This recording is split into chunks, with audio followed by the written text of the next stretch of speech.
Let's dig into the sales blueprint for success. Specifically, we're going to pick a sales methodology to build on, so let's dive in. A sales methodology offers you a focused and repeatable approach to prioritize which prospects you target, how you spend your time, and how you engage with and interact with clients over the phone, email, LinkedIn, or even in person. A strong methodology will give you a roadmap to expedite success, and with the respect to the SDR role, increase the consistency with which you set meetings and find opportunities. While there are many factors in sales beyond our control, we have the ability to maintain a consistent approach and believe that with enough attempts, the law of averages will take effect, resulting in success. When conversing with successful sales reps who have been in the field for some time, they will likely mention at least one or perhaps several sales methodologies that influence their approach. Of course, as you grow and mature in your career and the training wheels come off, you will evolve your approach to be more and more personalized to your unique authenticity and style. Know that it's at your best discretion to filter what you like and what you don't like from the methodologies that you learn. And at the end of the day, a good methodology will not be overly rigid or salesy, but can provide a foundation that you can drizzle your special sauce on top of. A lot of my colleagues are well versed in 3 to 5 different methodologies from experiences at Oracle, Dell, Google, AWS, and many others. And although they are all infused into what we teach, let's talk about the methodology we chose to base this course off of and why we chose it. For those who are curious to see more top sales books and methodologies to try out, check out our bonus section.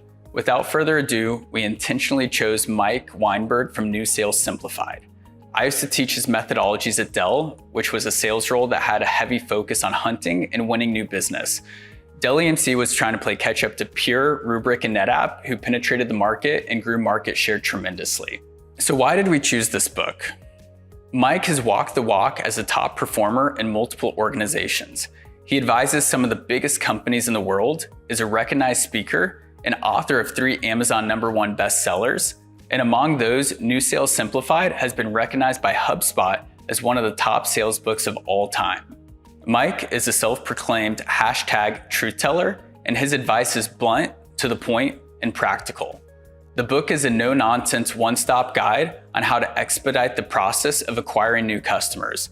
He shares a simple, proven formula for finding prospects and developing relationships and opportunities, and tells you everything you need to know related to the tip of the spear sales activities.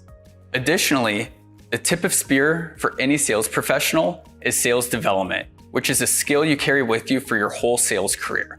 Whether you are setting the first meeting in the middle of a multi-million-dollar complex deal, or a customer goes dark on you, or you need a response, your sales development skills will remain the backbone to your success in sales. Even tenured reps who jump to high-growth startups will use this skill to gain market share and win complex deals for themselves. We highly encourage you to buy the book and start reading on your own to really get the most juice out of it. The tales are candid and slightly humorous, which I'm sure you'll find appealing. Nevertheless, we'll make it easy for you by selecting the most valuable and practical tips that you can begin implementing today to evaluate your sales career. So let's talk about how to guarantee you fail in sales. Why are we learning what failures look like? Well, Mike has an early chapter in his book titled The Not So Sweet 16 Reasons the Salespeople Fail at New Business Development. The purpose of this section is to help you examine yourself, your attitude and behaviors, and ask yourself feedback from friends and peers on your blind spots so you can get rid of any stumbling blocks that might get in the way of your success. What you'll learn are the habits, thoughts, and behaviors to let go of, which can get in the way of new business development success. For our purposes, we have pulled out a few that make the most sense to help you guys succeed in tech sales. If you want to read about all 16, go check out chapter 2 in the book. You won't be disappointed. Pitfall number 1, you're always waiting on the company. Salespeople fail when they are too patient and slow to get into action. You should never be waiting around to get in action. Some reps wait on new marketing material to come out from the company, or maybe even a startup where they wait for a website to launch or new leads to come in. Top performers, on the other hand, they're proactive. When you aren't proactive, you might end up late to the party, and customers have already made up their minds on other solutions. Timing is precious in sales, and you don't want to be sitting on your hands, letting your competition take your targets and eat your lunch. A lot of IT directors and CTOs I work with at Dell are extremely busy and are constantly being hit up by other technology vendors. Even ones I have great relationships with may not reply to important project updates, and it's nothing personal, but they have a million competing priorities and you need to make sure that you are taking action and making things easy for them. In order to do that, suggest meeting times, keep emails short, add a lot of value and invite them to fun events. Maximize your meeting times when you do correspond with them, and always be prepared. Make it easy for them to give you one-word responses. Pitfall number 2, you can't tell the story. Your sales story, more to come on that later, is your single most important sales weapon in sales.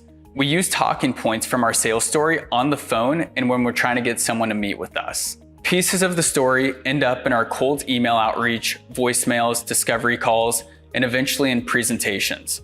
The burden falls on us as salespeople to tell a compelling story around why a prospect should make a change and work with us, and too often reps fail at telling the story, bore prospects to tears, or come across in the wrong way and miss the opportunity as a whole. The most common ways reps fail to tell their story include only talking about how great their company is, which is one of the fastest paths to turning a prospect off.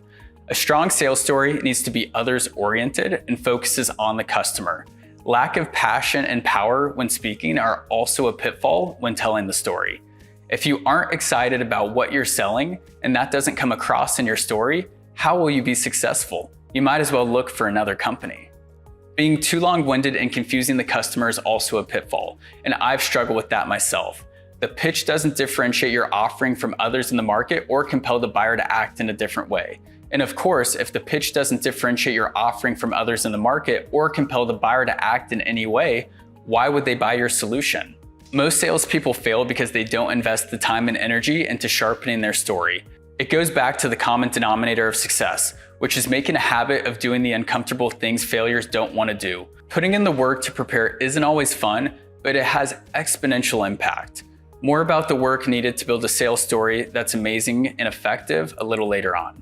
Pitfall number 3, you have an awful target account selection and lack focus. Some reps wander aimlessly because they aren't locked in on a strategically selected focused list of target customers or prospects. They don't invest the time or thought into making sure they are calling on the right accounts that fit their ideal customer profile and are likely to have a need who are financially healthy enough to afford their solution. People who fail at new business development or sales in general might even work hard but spend all their time going in the wrong direction. Aside from calling on the wrong accounts, reps who fail lack discipline and get distracted when they attempt to call on an account but don't get anywhere. They turn and pursue a new set of prospects instead of sharpening the saw and getting more targeted with messaging and attacking again. This constant change of direction becomes their Achilles heel because they never gain traction against their defined set of accounts. Stay focused on the accounts that have high upside and are a good fit for your business based on who you typically help. Every touch point, even if you don't hear from the prospect, makes the prospect more aware of you. And as long as you aren't being spammy and are mindful and value-driven in your outreach, they will keep you in mind when the time is right. Trust me, I've had this happen so many times. Persistence pays off in sales, and it is crucial to never give up. You've probably heard the saying, NEGU, which stands for never ever give up, unless the customer requests to be placed on the do not call list. However, if you're conscious and strategic in your follow-up, the situation is unlikely to occur. Pitfall number 4, specifically in sales, underachievers have excuses and blame things outside of themselves, like lack of internal resources. Sales winners take full responsibility for their results, and they don't whine or complain. They make things happen. Lazy, complacent, excuse-making salespeople with the victim mentality lose all the time. Your inputs equals your outputs. Everyone who is where they are at has put in the work to get there. When you blame external factors, you are taking the burden off yourself and put yourself in a position where you're not forced to take a hard look at yourself and push yourself to grow. Real sales winners take complete ownership and are 100% responsible for everything. Pitfall number 5, you're guilty of fake or pitiful phone effort. Willingness to pick up the phone is what separates legitimate salespeople from posers. As Mike says in the book, again, he's pretty blunt, failures make every excuse they can to not pick up the phone and make calls, while successful people know it's what they have to do in order to be successful. Going back to the common denominator of success, along with investing in building your sales story, Picking up the phone to make cold calls is another example of a hard thing that successful people make a habit of doing. No matter where you're at in your sales tenure, your ability to pick up the phone can be paramount to moving the needle forward on any of your deals. What does fake phone effort look like? Something that is easy to struggle with is faking phone effort, and this is what it looks like. You sit down for your well-intentioned time block and make the fatal mistake of allowing yourself to get distracted and scan social media. Then you start researching a prospect on LinkedIn, but get the urge to check your bank account or stocks.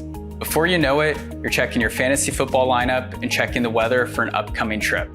You're hungry and you decide to make yourself a snack. 1 hour later, you haven't started calling. Then you only have 30 minutes left in your 2-hour time block. I'm smiling because that's super relatable and I fall into that trap myself. Now, a pitiful phone effort. Pitiful effort comes from people who make calls but are so nervous or so uncomfortable that they are completely ineffective. Lack of confidence runs their mental state and spills over into their vocal tone. They are checking a box and taking action, but phoning it in, pun intended. Later on, we will talk about how to reduce anxiety and prepare for and execute cold calls confidently. Pitfall number 6, you're not likable. Don't adapt your style or have low emotional intelligence or EQ. Let's talk about not being likable. People buy from people that they know, like, and trust, and that's just the reality of sales. Weinberg is blunt about it, but there are people trying to make a living in sales that aren't very likable, and that's a problem. Whether you like it or not, it is just the reality of life and business that you need to be likable. And believe it or not, you can make yourself more likable. There are several ways to become more likable in sales. Build rapport. One of the key factors in building rapport is active listening. By paying attention to your customers' needs and interests, you can establish a connection with them and build a foundation for a relationship. Be genuine. People can tell when someone is being insecure or putting on an act. Authenticity is important in building trust with customers and making them feel comfortable. Show empathy. Try to understand your customer's perspective and empathize with their situation. This will help you build a connection with them and show that you care about their needs. Be positive. A positive attitude can go a long way in making people comfortable and happy to be around you. Try to stay upbeat and optimistic even in challenging situations. Nobody wants to be around a negative Nancy. Be helpful. If you can provide value to your customer, they are more likely to see you as a valuable resource and someone they want to work with. Make an effort to be helpful and provide solutions to their problems. Follow through. If you promise something to a customer, make sure you follow through on that promise. That builds trust and shows that you are reliable and dependable. By focusing on these key areas, you can become more likable in sales and build stronger relationships with your customers. The reality is people make snap judgments, and it's important to take responsibility that the burden is on you to be likable. That requires you to address your blind spots by taking an honest look in the mirror and asking for feedback from others on some of the things that you do that turn people off. Early in my career, I was too quick to speak and talk too much, and people could sense that I was trying to prove that I was important. My ego was getting in the way and turning people off. I was fortunate to have mentors and managers who were able to observe that in me and offer feedback that could help me be more likable and less desperate to prove myself. Another thing is not adapting your style. A key to connecting with a prospect is communication style. We're all different. Some speak fast, others move slowly and deliberately. Some are loud, some are emotional, and some are more quiet and steady. There are people who want you to get to the point as quickly as possible, and others who are analytical and want to ask you a million questions. Observe prospects and their style and let them coach you on how they want you to talk to them. A really good way to test this is by taking a personality test. When I was a district manager at Dell, I had my team take a DISC assessment. Now, a DISC assessment is a behavioral assessment tool used to evaluate an individual's personality and behavioral style. It categorizes people into 4 primary behavioral styles: dominant, influential, steady, and conscientious.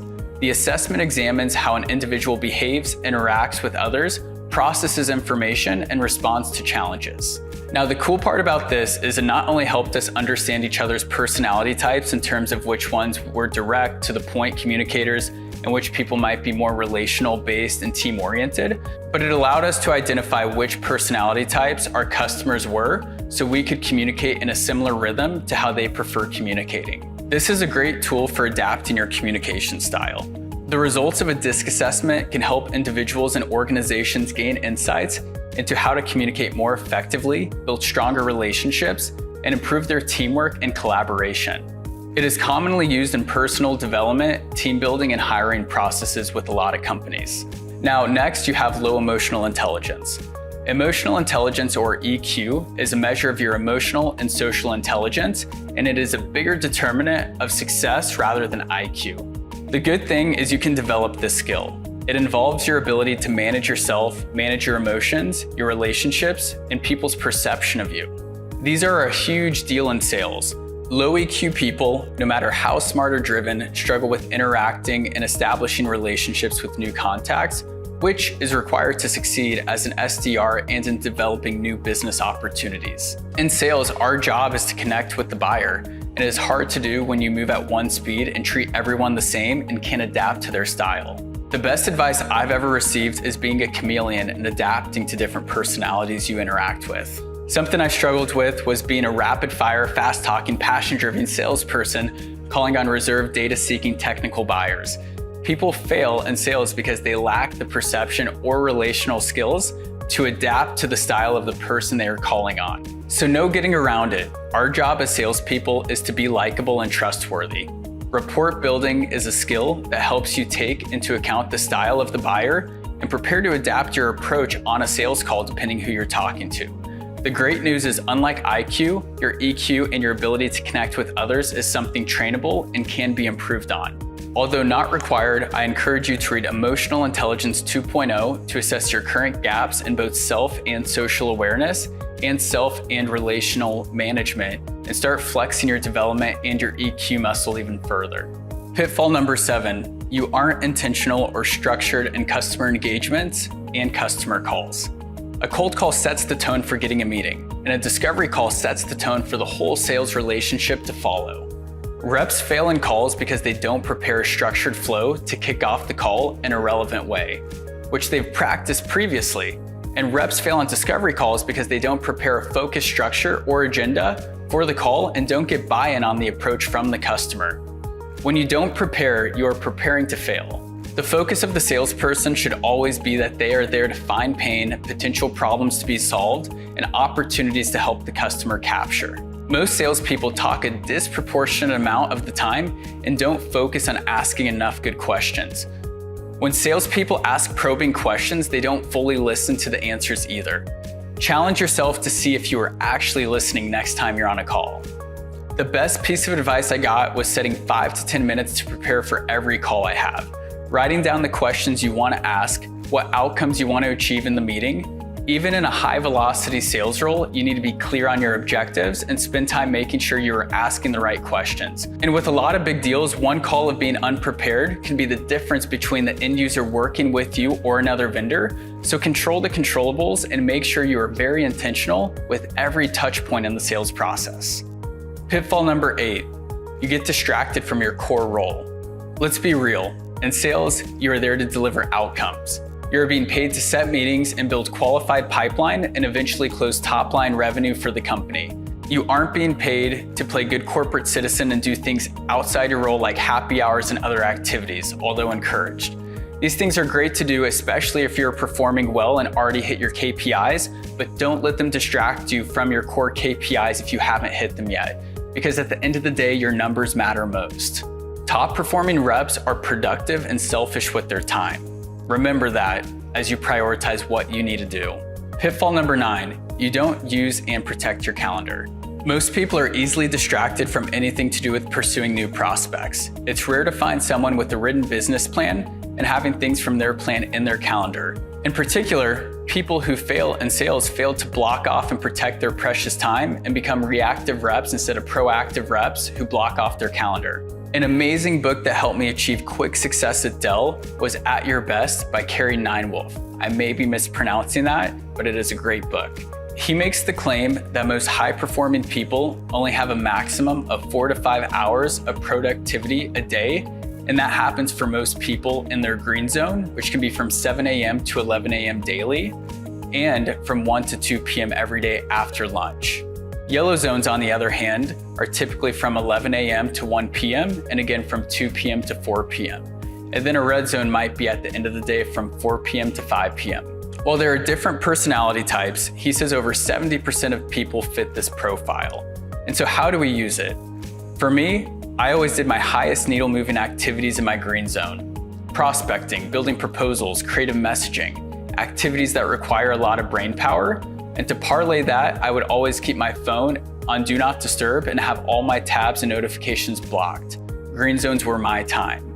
Yellow zones were times in my day with less optimal energy, but still solid enough that I would do all my customer meetings, typically later in the day after most of my critical tasks were complete. And then lastly, in my red zone, I'd reply to emails and do more operational tasks for that day. Believe it or not, I color coordinated my calendar in Outlook to always remind myself what I was scheduling at what point of the day. The top performing sales reps live and die by their calendar, so when you look to block off time, stick to it. We will talk more about sales operational efficiency later on. Pitfall number 10, you're not investing the time to become an expert. The good news for you is by watching this right now, you are doing more than 99% of other people in the same field. It's all about sharpening your saw daily. You want to go to a doctor who isn't reading medical journals to keep abreast to the latest research. How can you be good at your job if you aren't continually learning? You want to be a trusted advisor to your prospects, and they are busier than ever and more resistant to sales effort, so you have to continually invest in your skills and sharpen your craft. Pitfall number 11, you're too relational. Being able to build relationships is a strength, but being too nice or too relational can hurt your sales success.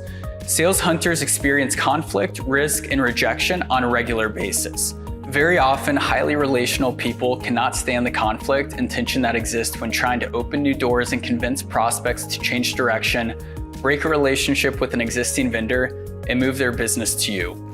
Developing new business requires pushing past resistance. Some aren't comfortable doing that, and they hear no and immediately say, "Thank you for your time," and hang up or leave.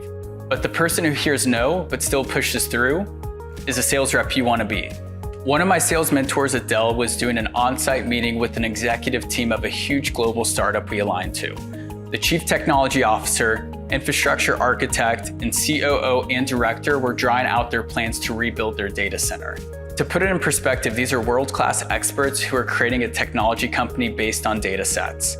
My mentor, as much as he enjoys being liked in a room full of people, looked directly at them as they finished their whiteboard session of their current strategy and said, "Do you want me to tell you what I don't like about your plan?" The whole room stopped and listened. Not only did they listen, they actually agreed with the recommendations my mentor proposed.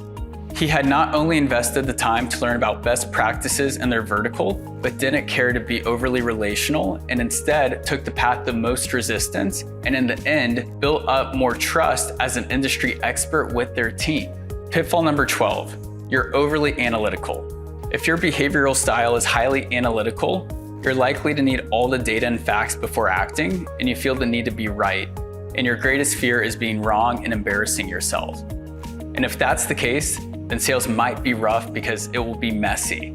Every salesperson who has done it enough has embarrassing stories of failures, rejection, mistakes, and risks, which are all things that make analytical types very uncomfortable. Sales is about action, and analysis paralysis doesn't lend itself to success.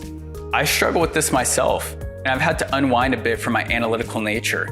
The analytical nature can be a superpower at times, but don't let it get in the way of your success hunting for new business. Are you guilty of any of the previous pitfalls? Take some time for introspection and reflection and assess where you struggle.